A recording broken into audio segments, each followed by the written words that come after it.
Quality Control and Improvement, Module 5, Lecture 2. Learning objectives for Lecture 2 are to design attribute control charts to analyze the business or manufacturing product, analyze an attribute control chart to detect when a process is in control. So this is the second part of the lecture on attributes control charts, and in this lecture we're going to look at the C chart and the U chart. So first let's start with the C chart. What is it? It's used to monitor the number of defectors per unit. I think that's what the difference is.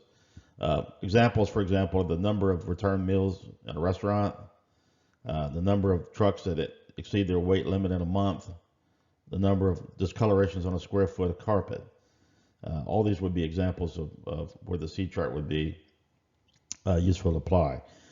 So the average number of defects is the center line of the chart, and the upper control limit and lower control limit are given by the following formulas. So let's take a look at an example. I think this is the easiest way to understand how these charts work. So here we have a situation where we have the number of weekly customer complaints are monitored at a large hotel using a C chart. Complaints have been recorded over the last 20 weeks. We want to construct a control chart from the data. So here these charts are very simple to construct. I think that's why a lot of people tend to try to use these. So here we list the number of weeks, and each week we just tally up how many complaints there are during that week. So for the 20-week period, we had a total of 44 complaints. So the average number of complaints per week is simply 44 divided by the 20-week period, or 2.2. Therefore, the C bar, the complaint average, sort as 2.2. From there, we can compute our upper control limit and lower control limit using the formula. Upper control limit, we get 6.65.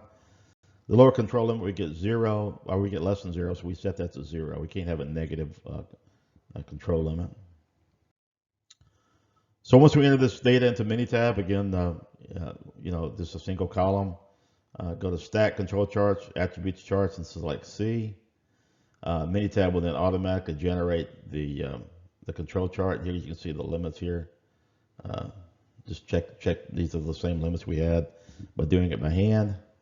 So everything looks fine here. So these are very easy charts to construct. Minitab does a beautiful job of it. So let's take a look at another example out of our textbook. Here we have an automobile manufacturer samples 100 tires from the production line, develop a C chart for the data. So here, reading this chart, you kind of have to, you actually have 26 samples. So samples 1 through 13 are in the first two columns, and samples 14 to 26 are in the third and the fourth column.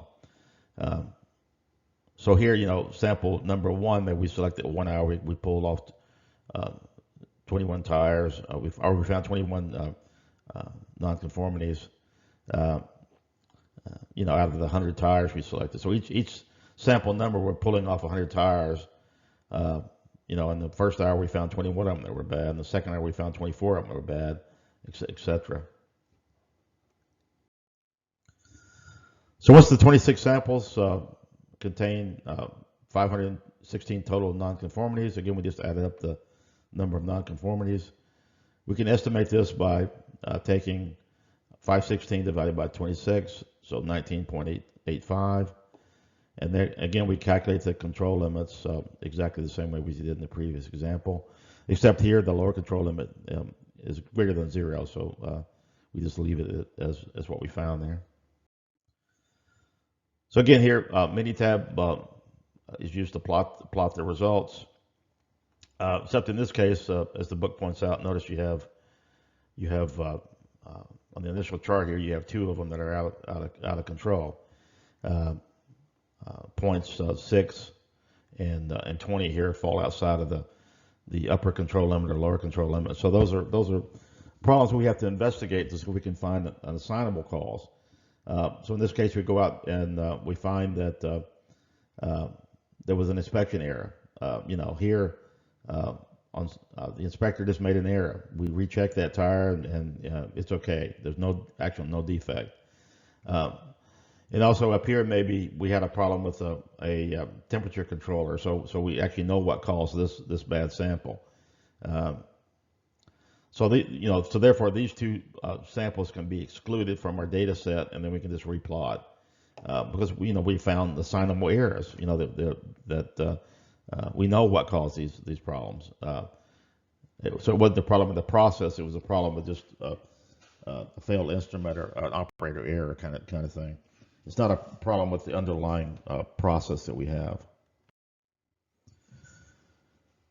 So again, here, once we find that we have these problems, then we take those particular samples out of the data, and we replot the C bar. So instead of having 26 here, we have 24 now, and then we just basically cross off that data, and then we have to recompute our control limits. And that way we can use these as a new setup for our control chart to evaluate stuff going forward. So once we set our new upper and lower control limits, we can start collecting new data again. So here let's say we collect more data the following day, samples 27 through 46. We can plot those right on the same control chart. So here we plot 27 gets plotted here, 16. 28 gets plotted up here to 18, etc. We plot the new data on that revised control chart. And here, again, we can analyze the control chart here. I mean, this looks kind of odd here, right? You have a kind of going downward, so you kind of have to be careful with that. It looks like we have a downward kind of trend there. It does bounce up above 20 here, so that's good. But it's just kind of something to keep an eye on as we go forward to monitor. Obviously, we didn't exceed the upper control limit or lower control limit, but we might want to monitor for any general trends to see if we have potential problems developing. So last case, let's take a look at the U chart. This is very similar to the C chart. However, like the C chart, the U charts can be used with variable sample sizes. And here the upper control limit and lower control limits are given by the following formulas. And let's take a look at an example to see how to apply these. So here we have a supply chain group monitors shipments of materials through the company's distribution networks. Errors on either the delivered material or the accompanying documentation are tracked on a weekly basis. Each week, 50 randomly selected shipments are examined and the errors recorded. We want to set up a U control chart to monitor this process. So here this shows the process for 20 weeks we do this.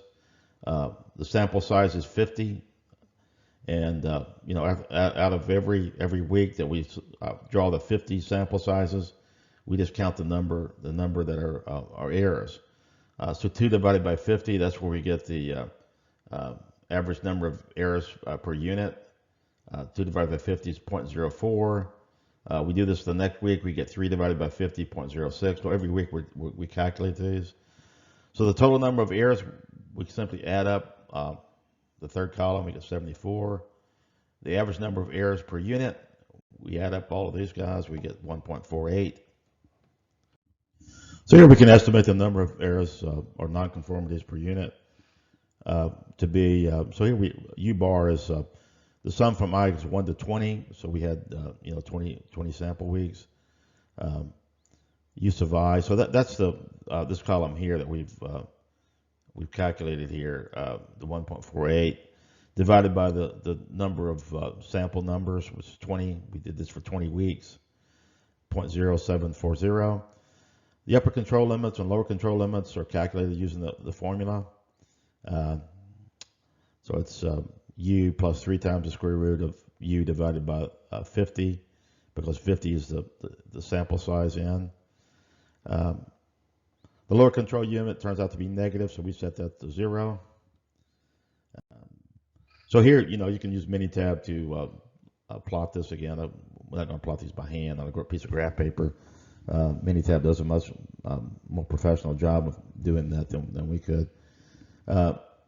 So here, if you look at this this plot, they do not exhibit lack of statistical control, and then we would probably use this, and based on that, we would use this for phase 2 of our monitoring for future operations.